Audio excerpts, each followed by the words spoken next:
Welcome back on the journey to transform culture. I'm Steve, and I'll be your guide. Well, I hope everyone's having a fantastic fall day. Just to kind of date this video, it's the 23rd of November, 2024. And today, kind of wrapping it around, obviously, we dive in organizationally and kind of ripple out from there. But let's talk a little bit about risk. There's some obvious elements to risk that we know, right? There's taking financial risks, right? There's potentially taking physical risks. There's risks in the category of, well, should we do a thing? And could it cause damage? Is it unsafe, right? Some things are inherently risky. If you're in firefighting, if you're in law enforcement, military, if you were dealing in the medical community as well, there's certain risks, physical risks there as well. So, and others, of course, but just those are just some obvious examples. But risks and taking risk goes a lot deeper than just physical and financial. In fact, the financial thing can be a very superficial way at looking at risk. Financial is just a result of the actions that you've been taking, right? So really, the risk goes back to what are you doing, and some things within an organization that revolve around risk deal with people, right? And since we're talking quite often on our videos about organizational culture, let's talk about risk. You know, there's risk inherent in the roles that we perform in our jobs or in our careers. So uh, there may be professional risk, right? Stepping out to voice your opinion. If you're, let's say you're on a leadership team, maybe you're not the leader of the organization, but you're in the leadership group, and you have an opinion that is a bit contrary to the opinion of others. Well, good leaders want to hear all inputs. Good leaders want to get perspective ultimately so that they can make the best decisions that they can. But there are times when some people have very, what would seem to be radical opinions or perspectives about what is occurring or risks or things to do that would seem risky, right? That would seem risky to the organization. And the leader has to take all of that into account and say, wow, is that a risk that we need to take? And these are things that have to get weighed. So you could have an employee in your leadership team that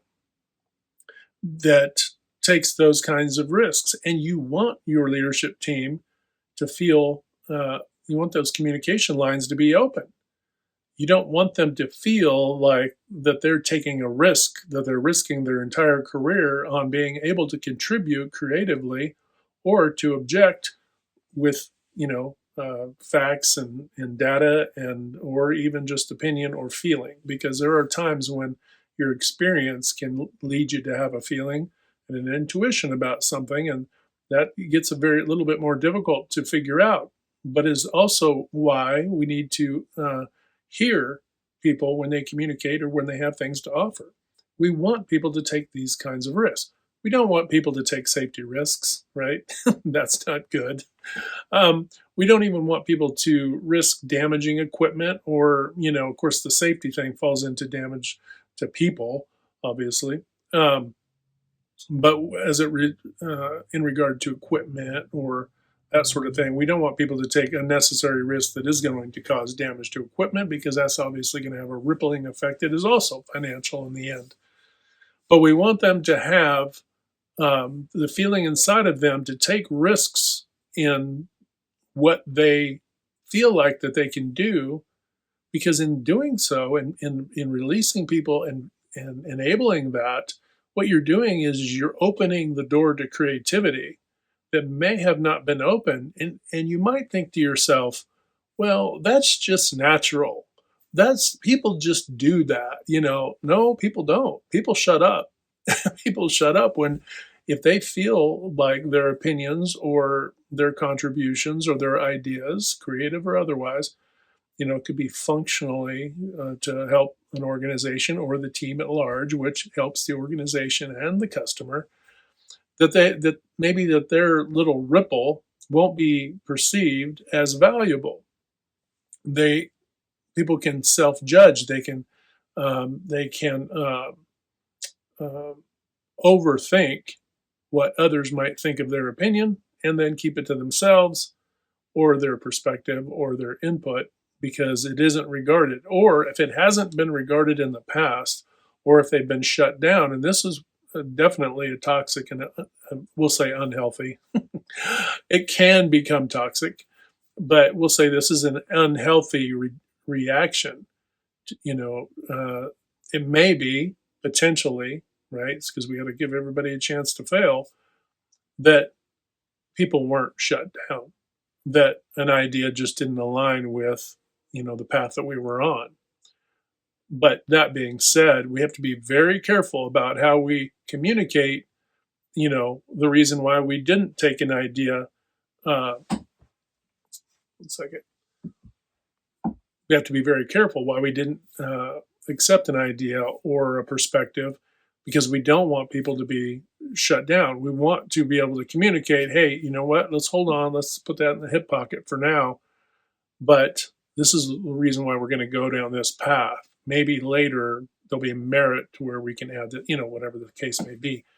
Make sure you're communicating in a little bit of detail. Don't just shut people down, because you want people to take risks in their creative, coming to creative solutions.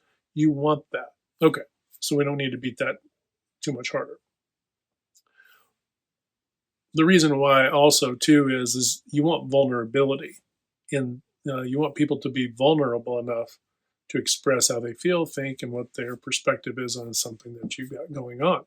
Now, this could also be in how the team feels. The team may feel a particular way and want to voice a concern to the leader or the leadership team if it's the rest of the team at large.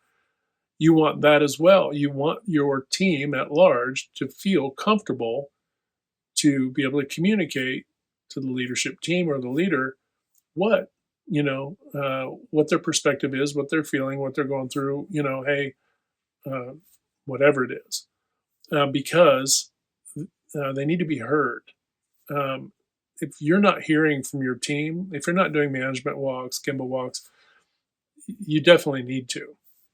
You need to make the rounds. You need to communicate. You need to tap your folks. You need to, and I mean your employees, your broader employee base, not just the leadership team and at the corporate level or the site level. It needs to go deeper than that. And your site leaders need to do the same thing.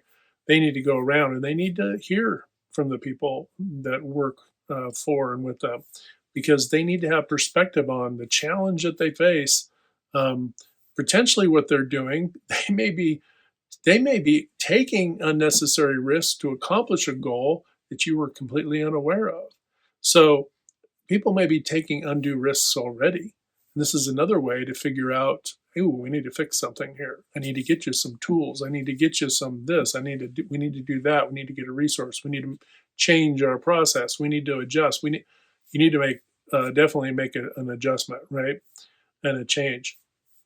And you're never going to find that out if your folks feel that they need to take undue risks, right? Because they didn't want to take the risk of asking and bringing it up to begin with. So do you see how that can be, the risk can be it can box in a situation, and you want to get people out of their boxes. You want to free up the situation so that not only for the individuals to feel heard and communication and all of that, because good stuff's going to come from it.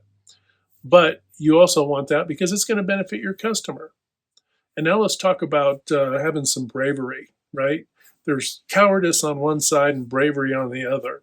We can't be cowardice. We can't show cowardice as leaders. And we're kind of leaning into cowardice when we're afraid to hear what people have to say, what they think, perspectives, and take the risks to communicate that.